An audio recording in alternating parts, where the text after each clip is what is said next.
financial services companies, namely Ceylon Bank, Fairfirst Insurance Limited, and HNB Grameen Finance. He's also a member of the Monetary Policy Consultative Committee of the Central Bank of Sri Lanka. Anushka holds a master's degree in economics and development from the University of Leeds Business School, UK, and a bachelor's in economics from University College London, UK. Ladies and gentlemen, welcome Anushka Wijesinha.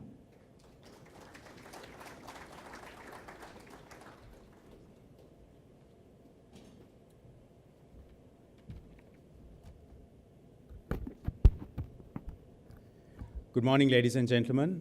Honorable State Minister Ran Wickramaratne, a lot of other familiar faces in the room, and of course the dynamic team at Advocata who have really taken this think tank from a startup to really making waves in the Sri Lankan think tank circuit. It's a real pleasure to be with you this morning and deliver a keynote at the Advocata and Fraser Institute Economic Freedom Summit. In my remarks to you today, I'll highlight some aspects of economic freedom from my own perspective. They don't neatly tie into the Economic Freedom Index necessarily. My comments are a little broader, but you'll realize through some of the running threads that they link up quite a bit with some of the elements of the Economic Freedom Index.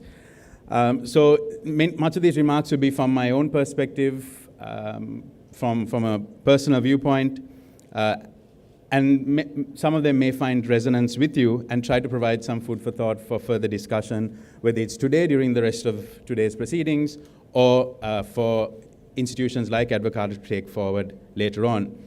It's of course by no means an exhaustive discussion about economic freedom in Sri Lanka.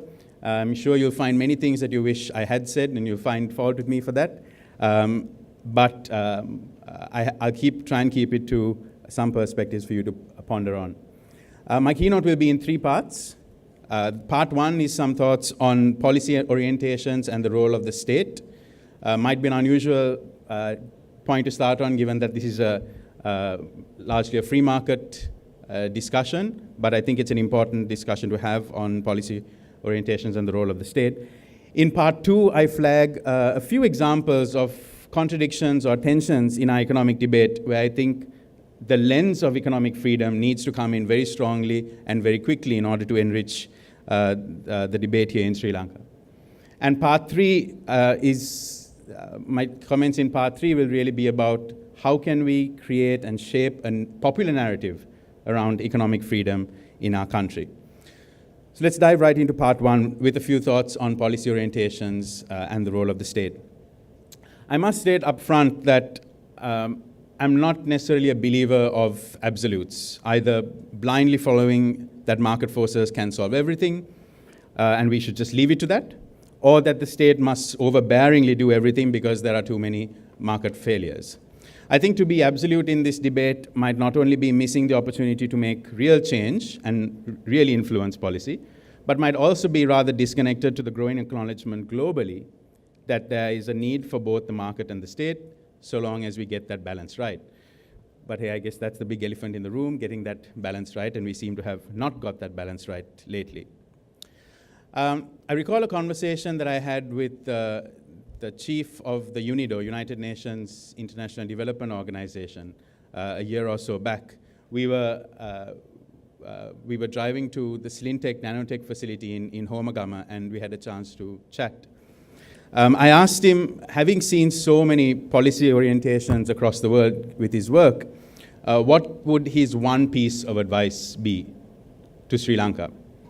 And he answered, choose pragmatism over dogma. And he recalled, and I know once again you might find it odd that in an economic freedom discussion we're referring to China, but this is just his remarks. He recalled Deng Xiaoping's famous remarks, it doesn't matter whether a cat is black or white as long as it catches mice. So he went on to argue that for too long academics have been preoccupied with trying to classify development paradigms into neat, discrete categories. But given the complexity of our world today, the impatience of societies to prosper, and the pragmatism required of politicians, clinging on to particular ideologies may not help. And instead he argued, whatever policies that can get the job done, and I guess in this case, gets the job done of expanding more prosperity to more Sri Lankans, is where the focus should be. So I think for us here too in Sri Lanka, we need to be pragmatic about our policy mix, but it certainly doesn't mean that that we shouldn't focus on economic freedom, and I think that should be our anchor. But really what I'm saying is we need to figure out what's the best path to advocate for it and in order to make the change. So focusing our advocacy on how economic policies affect the prosperity of our people and the success of our firms would be a good way to go about it, and I think that's exactly what this summit tries to do today. A useful way to anchor a policy debate on the role of the state is, in my mind, about government knowing when it should help create the way and knowing when it should entirely get out of the way. So on the first part of that, on getting out of the way, I think you and I would both agree that we would all love less government in our lives to deal with. An important part of this agenda is, of course, improving business regulations. The good news on this is that we are seeing a lot of attention on this and some progress. There are now 8 ease of doing business task forces working under the Ministry of Development Strategies and International Trade with a roadmap of reform for 8 areas on the World Bank's Doing Business Index, ranging from the speed of starting a business, the speed of obtaining construction permits, to the speed of settling commercial disputes. So I think that's definitely steady progress, and the jury is still out on how soon these will come. We will see results on, but I think that's certainly a lot of progress. But there are also regulatory issues beyond these often cited ones. An important process that uncovered these business regulations beyond the ones we hear in these indices was the national export strategy that we are now finalizing. And the private sector has been very much a part of this process. During this, which took a sector-by-sector approach, there were several bottlenecks identified in particular sectors and across export sectors. For example, in the IT sector, and the Honorable State Minister has heard this at a recent meeting with us. For example, in the IT sector, for an IT company to bring in from overseas a specialized person with a specialized skill set that's not available here and can help take that company to the next level, the company has to make a request for, of course, from the Department of Immigration for visas. But that request has to then be forwarded to the relevant line ministry relevant to that company. So in this case, the Ministry of Digital Infrastructure and Telecommunication, who in turn refers that to a competent line institution, in this case, the ICT agency, who in turn then takes a call on whether that company actually requires that particular person and that particular skill set or not, and then gives approval, and then finally the visa is issued. So this is an example of these kind of regulations. But thanks to the process that we're having now and support from the Ministry of Finance, I believe this is to be soon streamlined. Another example that I like to cite, there's a really cool manufacturer of wooden framed sunglasses. And he has to get a permit from the Forest Department for every batch of sunnies that he exports. And that permit lasts only a few weeks.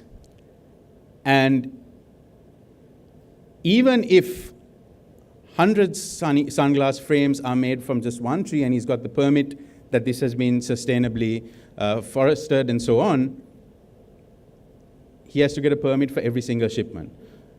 And he wanted to go down the e-commerce route. And in e-commerce, you don't ship 100 units in one go, right? So you order one from Canada, you order one from India, another person orders it from Belgium, and all of these would go in individual units. Imagine having to go and get a permit for every single occasion. But you can't blame these institutions because for many years, they've been wired to think about protecting So now the challenge is to rewire them to think about facilitating business.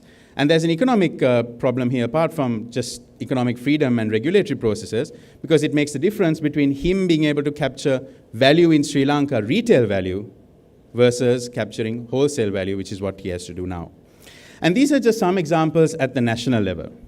We often talk about the Doing Business Index, but by its very design, the DBI only measures the business climate in a country's largest commercial city. So in this case, Colombo. Having done a lot of work on SMEs, I can tell you that the subnational business climate in Sri Lanka is very different. We have friends here from the Asia Foundation who have done a lot of work on this. And these differences mean that it must be tackled differently. It'll be great to see organizations like Advocata take this on in partnership with organizations like TAF, who have done this in the past. I've written a little bit about this, and I'm happy to share, because I wasn't able to take this forward. The methodology that I had proposed was called an Entrepreneurship Climate Index, which measures the elements that form a conducive climate at the ground level for entrepreneurs. And I think we'll all agree that these have important link backs to economic freedom as well. One thing I must confess here is that in this agenda of advocating on where the state should get out of the way and reforming regulatory and procedural issues, I found that our private sector has also disappointed us. At the Ceylon Chamber, whenever regulatory issues arise and companies tell us about it, we always say, tell us what the specific regulation or act you are having trouble with, send in something in writing, help us make the case for it so we can take it up quickly with government. Often, the complaints come, but the follow-up documents rarely ever do. Or we get very generic one-liners like, reform labor regulations. Or we get lengthy complaint essays without anything specific. Now, this makes it so much harder for us to advocate for regulatory changes. And businesses and trade associations really know best what is pinching them. Folks are quick to complain, but when it really comes to specifying what the issue is, they either don't know, haven't thought about it, or just can't be bothered putting pen to paper and would prefer to keep blaming the government for it. So many of these issues get unresolved because we just don't find the bandwidth or the interest even in government for them to take this on and dig in deeper. So here's where I feel that we must do more. A couple of weeks ago, the Honorable State Minister had a meeting with tech companies. And at that meeting, the issue of online payments and other banking-related issues faced by startups came up. And a few companies promised to send in a note through us, detailing what the specific regulatory bottlenecks were. It's been nearly 3 weeks, and we've got nothing. I don't know if they sent it directly to the State Minister, but here is another example of high-level participation of a policymaker who tells us, we're keen to change this, come back and tell us what specifically needs to be changed. And we've found the private sector lacking. Now, the reason I bring this up is not to make one party look good and the other look bad, but really, if we are really keen about regulatory reforms, we got to be part of it. And we got to be proactive. It's not going to happen with the click of a finger like magic. Anyway, all of this was about government getting out of the way. How about creating the way? Does the government have a role there? Now, here is where I think it gets very contentious. Beyond the usual provision of public goods, health, education, and so on, I believe there is one area in which I think it's a no-brainer, and that is supporting R&D and innovation. A lot of innovation activities globally, including in the countries that are the most economically free, so there isn't really mutual exclusivity there, are supported in some way by government. Sri Lanka has a few good examples of how good partnerships with the state can catalyze innovation. The Sri Lanka Nanotechnology Center, for example, and the Science Park there. Trace Expert City, a lot more work to be done, but again, an example of where something has started. One of my favorite examples is the gamma irradiation facility, where private rubber gloves manufacturers can use this facility as a shared technology resource to make their gloves into surgical rubber gloves because it requires it to go through this gamma irradiation. And they're able to capture more lucrative export markets. I believe that soon the government will be launching an innovation and entrepreneurship initiative that provides exporters with support to develop new products, test and prototype, upgrade their technology, and also an additional program to support very early stage startups. Now, these are all examples of where the state can help create the way while it gets out of the way in other areas. Moving on to part two. In this part, I'll highlight a few contradictions or tensions that I see, just a couple of examples, in our economic thinking or in our debate on economic issues. Things that bug me, and it might be bugging you too. The first relates to trade and investment policies. We often hear about the desire to promote exports as an important strategy of attaining faster growth and greater prosperity.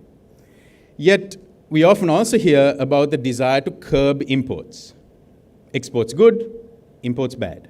And I think Fred alluded to this earlier because it really links back to our trade policy and the kind of protectionism we have. Whether it's in the public sector or in the private sector, I've heard few people extol the virtues of imports. Their idea of economic freedom is that we must export as much as we can, but prevent imports as much as we can too. This thinking was particularly relevant under the economic management of the previous administration, but remnants of it still remain in both the public and private sector today. We must recognize that exports and imports are two sides of the same coin, and it's especially important considering contemporary trade patterns, which are dominated by what economists call global production networks, where importing parts, components, raw materials at sensible prices are integral to a firm's ability to be successful as exporters. Curbing imports, in my mind, while trying to boost exports is somewhat oxymoronic. Another aspect is FDI. I've received many a letter from our members who want me to advocate for tighter controls on foreign investments from companies that are pretty successful in overseas markets and have benefited from open, investor-friendly policies overseas, but are adamant that Sri Lanka should curb the freedoms of foreign investors here at home. The second aspect in my contradictions and tensions theme relates to issues in the labor market. At meetings this week on finalizing the national export strategy, several industries complained of a shortage of workers. Not a shortage of skills necessarily, that too, but more about the shortage of absolute numbers available, particularly for manufacturing. They were just unable to attract young people into manufacturing. Similar sentiments were expressed in our pre-budget discussions with industry as well. And all of them seem to have this one fantastic solution for it, and were adamant that it is the solution. We must stop them all from becoming three-wheel drivers. And I'm sure you've heard these similar sentiments. The issue is that young people's aspirations are changing. Their attitudes and mindsets towards certain types of occupations are changing. Many are placing a premium on flexibility than a steady job. Many are discounting future earnings quite heavily and taking a more myopic approach. Many are also having what economists call a high reservation wage, where they would rather work as a three-wheel driver at that level of income than go into a manufacturing job. The problem is, the challenge is that while this is the problem, too many folks I know think that the solution is to ban them from becoming three-wheel drivers, or worse, to curb the three-wheel population as a whole. And I think there's a classic economic freedom issue here which isn't getting highlighted. Now, of course, I'll be the first person to admit that there are many three-wheel drivers who drive like crazy people in the city, and I'm sure you've had your fair share of close shaves due to their bad driving. But the problem with making rather binary policy decisions is that we fail to recognize the economic freedom element in this. During the course of my work, I visited a number of tea estates and rural areas, and the amount of utility they gain from having a three-wheeler is immense. For inhabitants of rural estates, a three-wheeler is their last-mile connectivity. It is their de facto public transport. It is the three-wheeler that gets a pregnant mother from that estate line room to the clinic in time, that gets a child to a tuition class, that enables a grandmother to bring her shopping back from the weekly puller. By introducing the high LTV, loan-to-value ratios on three-wheeler purchases to stop young people from going into it, or to reduce the number of three-wheelers in the city, I think we've just vilified the three-wheeler as a whole. And I think here is the reason I spent a little bit of time on this seemingly small example, because I thought it nicely encapsulates a case in point where we need to reshape the debate around economic freedom. I'll give you another quick example before I move on to the next part. There was a meeting a couple of weeks ago, once again hosted by the Ministry of Finance with tech companies, to discuss what needs to be done to boost the tech sector. Many folks talked about, like I said, the need to reform payment regulations, making it easier to attract global talent. And during the conversation, a point about Sri Lanka's limited skill pool, a couple of individuals suggested we must find a way to limit the migration of Sri Lankan IT graduates. There is too much brain drain. I think a lot of us were rather alarmed to hear this from the industry. Now, intuitively, I know it may sound sensible at first glance. Sri Lanka's IT sector is growing, has great potential. Sector is constrained by the limited skill pool. A lot of IT people getting educated here and leaving, so this must be stopped. But I think the economic freedom implications of this are rather serious. I found it interesting that on one hand, we want to attract migrants from other countries to fill our skill gaps, but at the same time, we wanted to curb our young people from seeking opportunities overseas. So again, it's not that there's a policy to prevent them, but the thinking that was even expressed for me was alarming. So these areas, I think, are areas of tensions and contradictions in our economic thinking, where I think an economic freedom lens needs to come in quite strongly, and Advocata can help to shape that debate. Next to part 3, on creating a popular narrative around economic freedom. And for this, I argue that we should take budgets and government spending as our starting point. I'll share with you 2 perspectives on that. The first is how Sri Lanka, rather ironically, taxes enterprises to support enterprises. Confused? Okay, let me elaborate. Sri Lanka has dozens of institutions from national level to local level that have been set up to either promote enterprise development or industrial development. They are present in every district and in every province. They are well staffed at HQ and on the ground. But many of these are not working the way they should anymore. They have outsized budgets compared to the services they deliver, and they have rarely been questioned on the efficacy of their programs. But they run on the taxes of entrepreneurs and workers. Imagine this. We are taxing entrepreneurs who are already operating in a rather unsupportive business climate at the local level, to then fund state institutions across the country that are supposedly supporting enterprise development, but really aren't very useful or effective. I can understand the tax money going to fund roads, bridges, schools, police, hospitals. No entrepreneur is going to argue with that. But to take tax money and fund these institutions, to me, seems so wrong.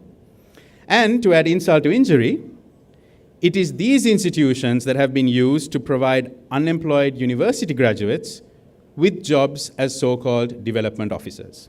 So it's a double whammy for a tax-paying entrepreneur.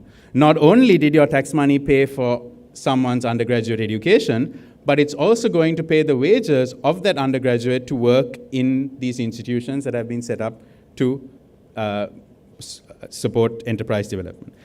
You know, I'm really surprised there hasn't been a revolt by provincial enterprises. Now, the radical solution would be to shut them off all down and shave off part of the tax burden on enterprises, but I doubt this will happen in the short term. So I think we should at least agitate to get more value for money. had a very interesting discussion with the former head of UK's small business agency, David Irwin. He came from the private sector, and this was his first public sector job. And so he was determined to get real value from his state agency that was meant to support business. And one of the first things he did was to get his officers to go out and meet enterprises to understand their needs. This is something our institutions can do too in the short term.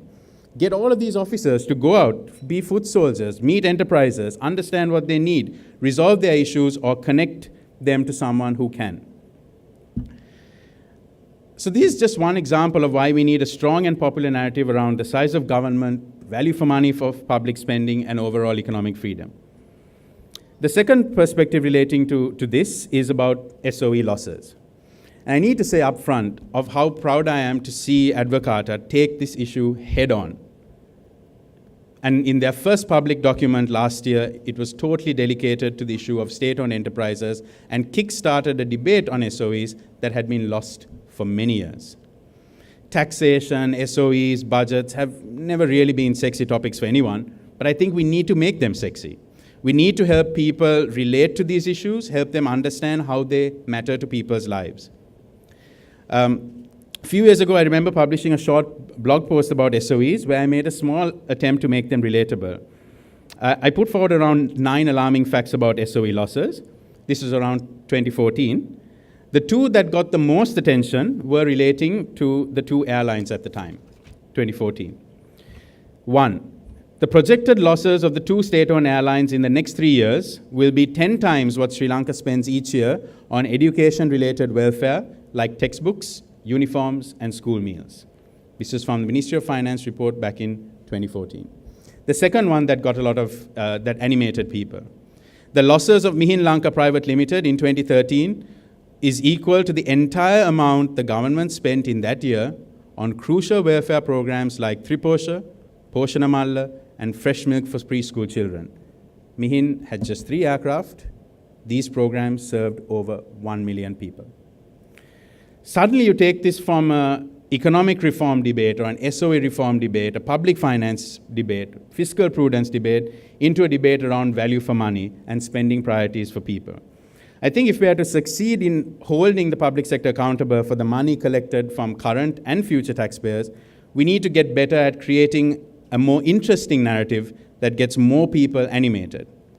One of my favorite approaches is how the New Delhi-based Center for Budget Governance and Accountability, a private think tank, uses cartoons published in the leading Hindi weekly newspaper, highlighting budget issues, highlighting contradictions, highlighting irony in a crafty and attractive way, and it's really gained ground.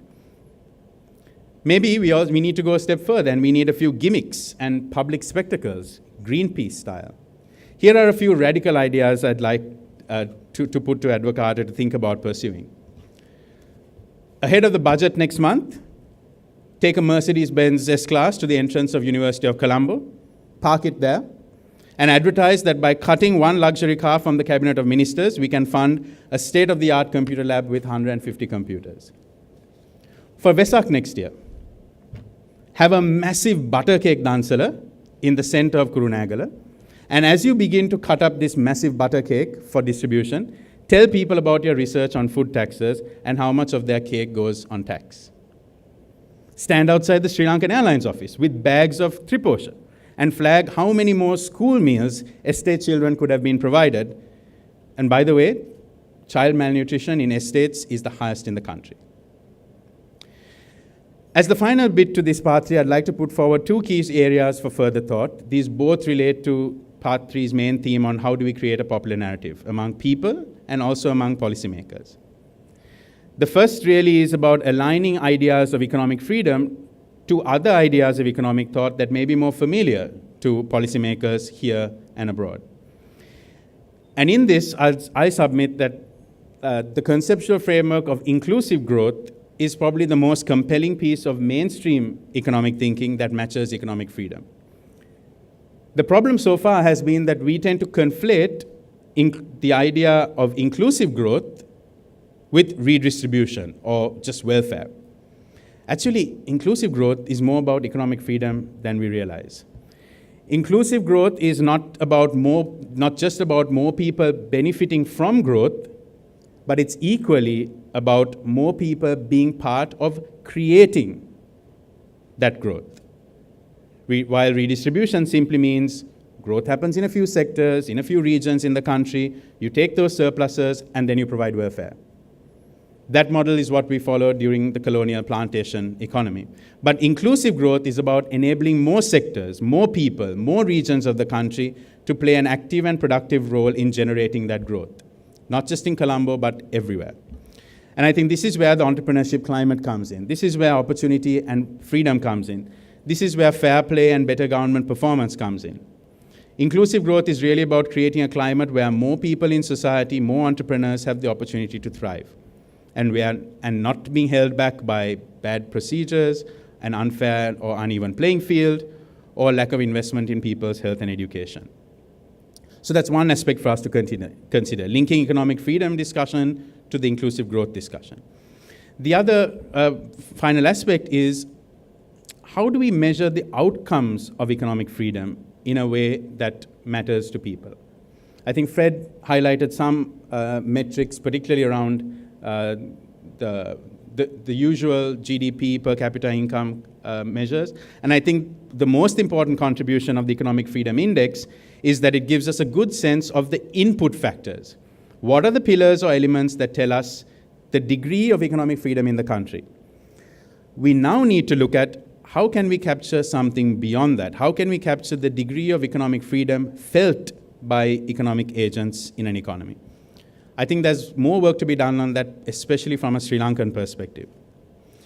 If we are to create a popular narrative around economic freedom, institutions like Advocata and others would need to work on how to relate economic freedom to policy outcomes that governments seek, how to relate it to the lives of citizens and entrepreneurs, and to be able to answer a key question: what does economic freedom mean to you?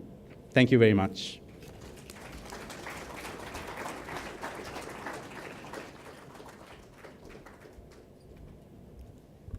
Thank you very much, Anushka, for those wonderful thoughts.